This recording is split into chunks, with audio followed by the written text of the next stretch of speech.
India voice, आपकी सोच, आपकी आवाज। नमस्कार, इंडिया वॉइस देख रहे हैं आप और मैं हूं आपके साथ प्रज्ञा मिश्रा। बुलेटिन की शुरुआत करेंगे बड़ी और अहम खबर के साथ। तो सबसे पहले बात कर लेते हैं, दिल्ली में रक्षा मंत्री राजनाथ सिंह ने एक अहम और उच्च स्तरीय बैठक की अध्यक्षता की। इस बैठक में तीनों सेनाओं के प्रमुख, रक्षा मंत्रालय के शीर्ष अधिकारी और सुरक्षा से जुड़े प्रमुख विभागों के प्रतिनिधि भी मौजूद रहे। इस बैठक में सुरक्षा परिस्थितियों पर विस्तार से चर्चा की गई और इसके साथ ही भारत की सैन्य तैयारियों का भी व्यापक आकलन किया गया। आपको बता दें कि इस बैठक का मुख्य उद्देश्य युद्ध की वजह से बदलते अंतर्राष्ट्रीय हालात के बीच भारत की रक्षा तैयारियों को परखना और किसी भी संभावित चुनौती के लिए रणनीति तय करना था। बता दें कि इस हाई लेवल बैठक में सीमा सुरक्षा, समुद्री सुरक्षा, एयर डिफेंस और ऑपरेशनल रेडिनेंस जैसे अहम मुद्दों पर विस्तार से चर्चा हुई। इस बैठक में रक्षा मंत्री ने साफ कहा कि भारत अपनी संप्रभुता और राष्ट्रीय हितों की रक्षा के लिए पूरी तरह से तैयार है और किसी भी स्थिति से निपटने की क्षमता रखता है। आपको बता दें कि बैठक में सेनाओं को सतर्क रहने और जरूरत पड़ने पर तुरंत कार्रवाई के लिए तैयार रहने के भी निर्देश दिए गए।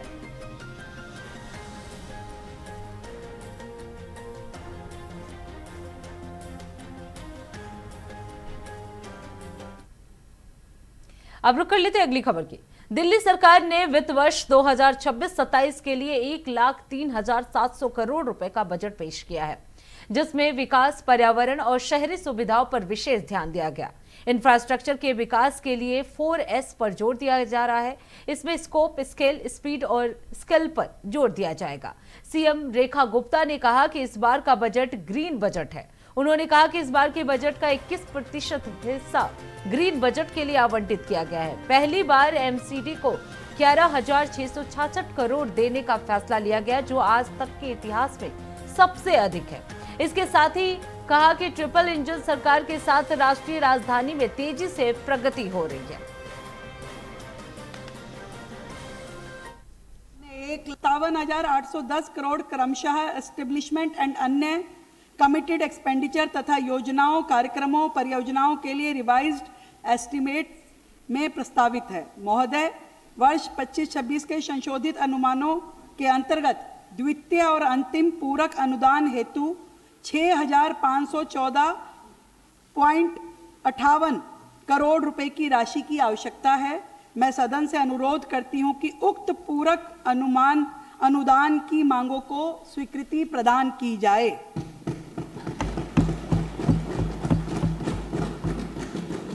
अध्यक्ष जी, पिछले वर्ष मैंने दिल्ली के प्रति अपनी प्रतिबद्धता निभाते हुए, आप सबको ध्यान है, हमने 1 लाख करोड़ का ऐतिहासिक बजट प्रस्तुत किया था और 1 दशक तक दिल्ली में लगातार जो कैपिटल एक्सपेंडिचर है, जो दिल्ली के इंफ्रास्ट्रक्चर में खर्च होता, दिल्ली की डेवलपमेंट में खर्च होता, वो मात्र 7,000 करोड़ से 15,000 करोड़ के दायरे में सीमित रहा वर्षों तक।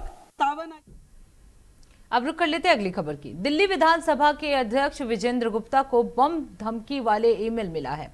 ईमेल में विधानसभा भवन और विधानसभा दिल्ली मेट्रो स्टेशन को उड़ाने की धमकी दी गई है। दिल्ली विधानसभा अध्यक्ष कार्यालय के मुताबिक उपराज्यपाल तरनजीत सिंह संधू को भी धमकी मिली है। दिल्ली की मुख्यमंत्री रेखा गुप्ता और मंत्री मनजिंदर सिंह सिरसा को भी धमकी दी गई है। मामले की जानकारी मिलते ही दिल्ली पुलिस समेत तमाम एजेंसियां अलर्ट मोड पर है। पुलिस ने मौके पर जाकर छानबीन की है। बताया जा रहा है कि कुछ भी संदिग्ध नहीं मिला। आपको बता दें, इससे पहले भी समय समय पर इसी तरह के ईमेल के जरिए अलग अलग स्कूलों को भी बम से उड़ाने की धमकियां मिलती रही हैं, लेकिन जांच पड़ताल में पुलिस को कुछ भी संदिग्ध नहीं मिलता। विधानसभा में बम से उड़ाने की धमकी भरे ईमेल के बाद डॉग स्क्वाड जो है वो मौके पर पहुंच चुका है। मामले की जांच की जा रही है।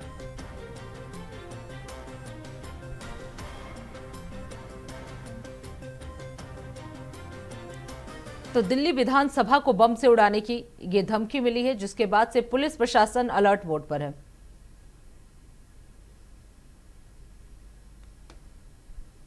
अब सीधे आपको ले चलते हैं देहरादून के प्रेमनगर, जहां सीएम धामी लाइव आ रहे हैं। क्या कुछ कह रहे हैं, चलिए आपको सुना रहे हैं।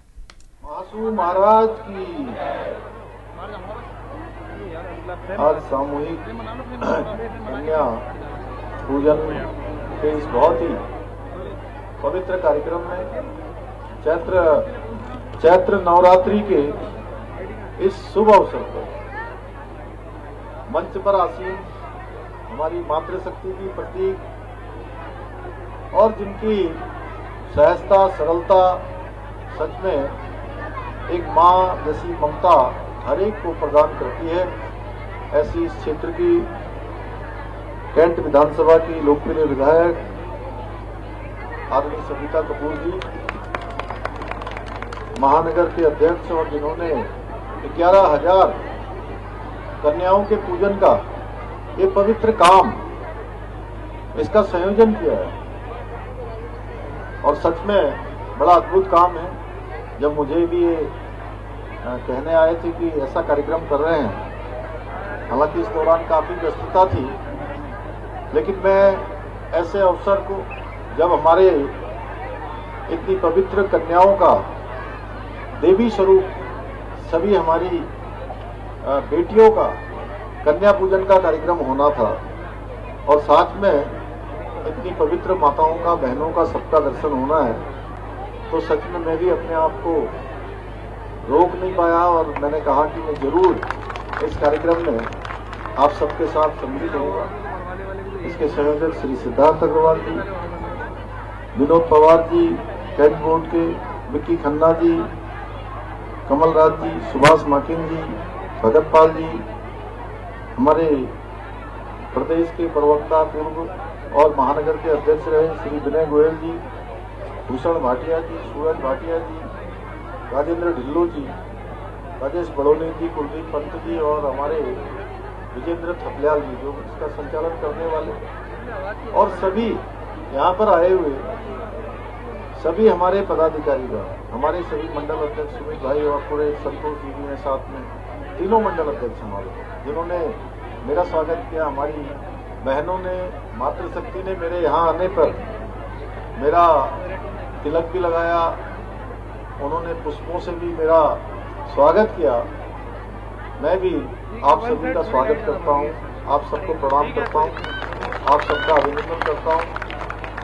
हमारे सभी मीडिया के मित्र, सभी व्यापार मंडल के साथी और जिनके निमित्त आज ये कार्यक्रम हुआ है, ऐसे आज इनका कन्या पूजन होने वाला है, ऐसी हमारी सभी पवित्र कन्याएं, मैं आज के इस कार्यक्रम में आप सभी का बहुत स्वागत करता हूं, अभिनंदन करता हूं कि मां शक्ति की आराधना का ये पर्व हम सब बहुत धूमधाम से मनाते हैं और 9 दिनों तक मां की आराधना करते हैं और मां हमको पूरे वर्ष भर के लिए पूरी ताकत देती है, पूरी शक्ति देती है, हमको नियम से, धर्म से, संयम से काम करने की प्रेरणा इन 9 दिनों में मिलती है।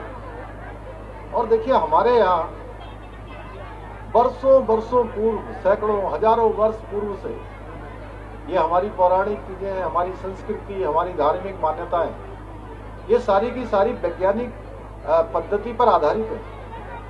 आप देखेंगे कि ये चैत्र नवरात्र जब होते हैं, चैत्र नवरात्र के बाद फिर एकदम से गर्मी प्रारंभ हो जाती है और हम 9 दिन तक व्रत रखते हैं।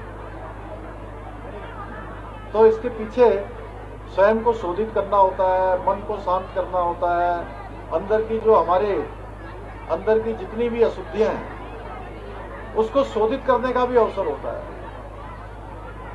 और शरीर पूरी तरह से तैयार हो जाता है कि अब आने वाली गर्मी है, उस गर्मी के लिए शरीर को कैसे काम करना है। और इसी प्रकार से जब सर्दी नवरात्र आते तो सर्दी नवरात्र के बाद एकदम से सर्दी शुरू हो जाती है, यानी कि उस सर्दी के मौसम के लिए भी हमको 9 दिन तैयार करते हैं। ऊपर से माँ का आशीर्वाद हो जाता है, हमारा मन मस्तिष्क भी बन जाता है, शरीर भी तैयार हो जाता है, हमारे विचार भी बन जाते हैं। हर दृष्टि से हम एक प्रकार से आगे के कामों के लिए तैयार हो जाते हैं। तो फिलहाल रुकते एक छोटे से ब्रेक के लिए, ब्रेक के बाद जल्द लौटेंगे। देखते रहिए इंडिया वॉइस। तो ब्रेक के बाद एक बार फिर आप सभी का स्वागत है। रुक कर लेते हैं खबरों की ओर। खबर पश्चिम बंगाल के नादिया से है, जहां रानाघाट दक्षिण से टीएमसी उम्मीदवार सौगत कुमार वर्मन ने कहा कि वो जीत को लेकर 100% आश्वस्त हैं। उन्होंने अपने समर्थकों से अपील की कि वो चुनाव में सक्रिय भागीदारी दिखाएं और टीएमसी के कार्यक्रमों का समर्थन करें। सौगत कुमार वर्मन ने कहा कि उनकी टीम जनता के बीच लगातार संपर्क बनाए हुए है। और क्या कुछ कहा, चलिए आपको सुनाते हैं। दक्षिण क्षेत्र के बासिंदा के लिए मेरे एक ही जो मकसद है वो है हेल्थ फॉर ऑल। प्रत्येक जो आदमी रहता है इधर, उसका हेल्थ सिक्योर करने का है। अभी जो स्वास्थ्य साथी और डिफरेंट जो हेल्थ स्कीम चल रहा है, उसको हम लोग ज़्यादा इंटेंसिफाइड करके हेल्थ फॉर ऑल, ये गोल मेरा मिशन है। और इस एरिया में जो रिलेटेड वोटर है और एजुकेशन जो वोटर है, उसको फिर से लिस्ट में लाना है, ये मेरा वादा है। और जीत के लिए कितना तैयार है आप, और क्या बोलना चाहेंगे? जीत का मार्जिन क्या होगा? जीत का मार्जिन क्या है, ये संसदीय क्षेत्र और ये इलेक्शन के कोई मायने नहीं रखता है। एक वोट से जीतने से भी जीत होता है, एक वोट से लॉस होता है तो भी हार होता है। तो जीतने के लिए मैं 100% आशावादी हूँ। तो देखते हैं क्या होता है। रानाघाट दक्षिण क्षेत्र के बासिंदा के लिए मेरे एक ही। अब रुक कर लेते हैं अगली खबर की। पश्चिम बंगाल में सियासी बयानबाजी तेज हो गई है। मेयर फिरहाद हकीम ने आरोप लगाया कि ये भारत के नागरिकों को वोट देने से रोकने की साजिश है। उन्होंने कहा कि संविधान हर नागरिक को मतदान देने का अधिकार देता है और जो कोई भी इसका उल्लंघन करता है वो देश के खिलाफ काम कर रहा है। फिरहाद हकीम ने आगे ये भी कहा कि अगर भारतीय चुनाव आयोग इस मामले में कोई कार्रवाई करता है तो वो इसके खिलाफ उच्च न्यायालय का रुख करेंगे। उनका कहना है कि हर नागरिक को मतदान देने का अधिकार दिलाना चुनाव आयोग की जिम्मेदारी है। ये एक साजिश है। भारत के नागरिक को वोट ना दिलाने का साजिश है। कॉन्स्टिट्यूशन हमें राइट देता है वोट देने का, और जो कॉन्स्टिट्यूशन का विरोध करता है वो भारत का विरोधी है। अगर इलेक्शन कमीशन भारत विरोधी है तो हमें कुछ उच्च न्यायालय को हम बोलेंगे, खटखटाएंगे जो इसको हटाइए। क्योंकि अगर इंडियन इलेक्शन कमीशन, इसका दायित्व है हर नागरिक वोट दे, जिसको भी दे, वोट देना अधिकार है। और से अधिकार को अगर वो अधिकार अगर कोई खा रहा, अधिकार को कोई अगर खराब कर रहा है या उसे छीनता है तो ये कॉन्स्टिट्यूशन के विरोधी है, कॉन्स्टिट्यूशन का विरोध है।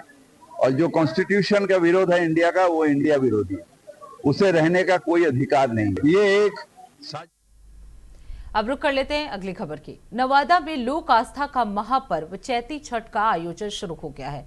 इस 4 दिवसीय अनुष्ठान की शुरुआत नहाय खाए से हुई है, जो सूर्य देव और देवी षष्ठी की पूजा का प्रतीक है।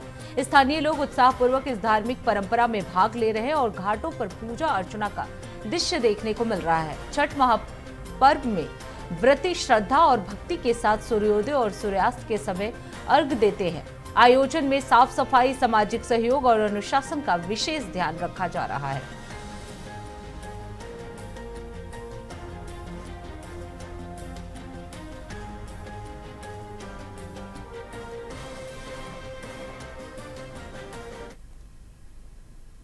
अब रुक कर लेते हैं अगली खबर के। लखनऊ से जुड़ी बड़ी खबर आपको बता दें, लखनऊ में मंत्री ओम प्रकाश राजभर ने हाजी शौकत अली की विवादास्पद टिप्पणी और बागी विधायक पूजा पाल की अखिलेश यादव के खिलाफ की गई टिप्पणी पर अपनी प्रतिक्रिया व्यक्त की है।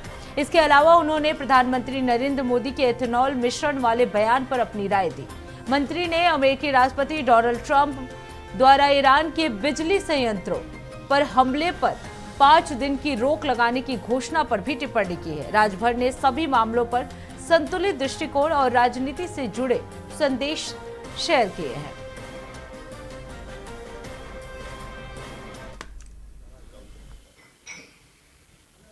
एक 111 विधायक जी कुछ उखाड़ी नहीं पा रहे हैं और 11 को विधायक वो बेवकूफ़ है आदमी, पढ़ा लिखा नहीं है, जाहिल गंवार की तरह बोलता है। देश संविधान से चल रहा है, कानून का राज है और लोकतंत्र में बहुमत।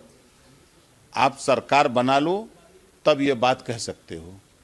आप 10 ठो 20 ठो 50 ठो 100 150 MLA लेके कुछ नहीं कर सकते हो। खाली बैठ के विरोध में बैठ करके आप आवाज उठा सकते हो, उसके अलावा कुछ नहीं कर सकते।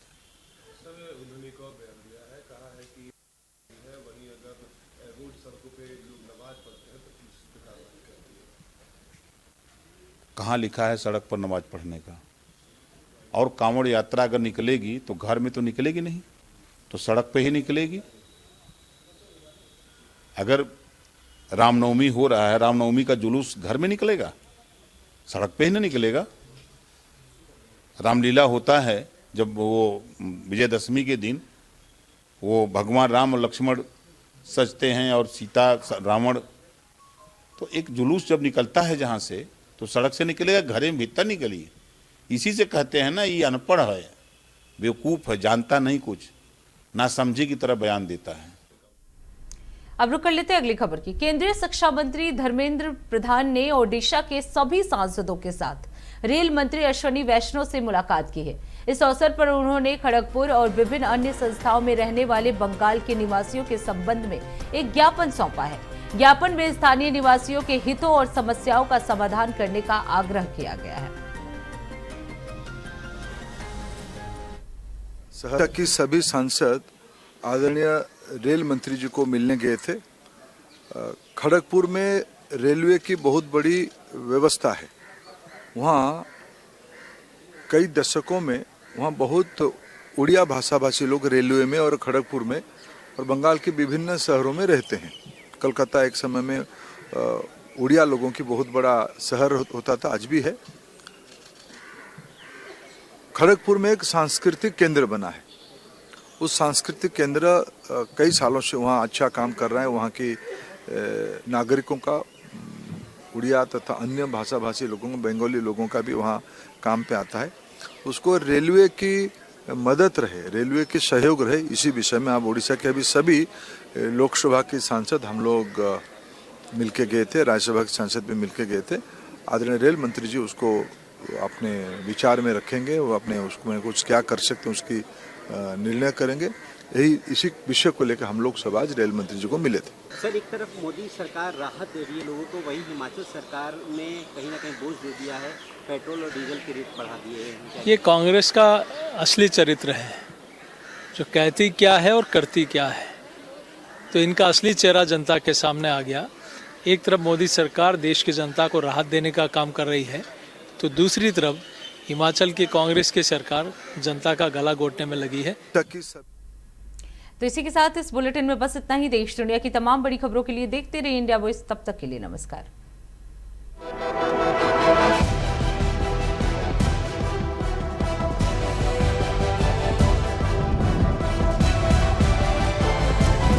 इंडिया वॉइस, आपकी सोच, आपकी आवाज।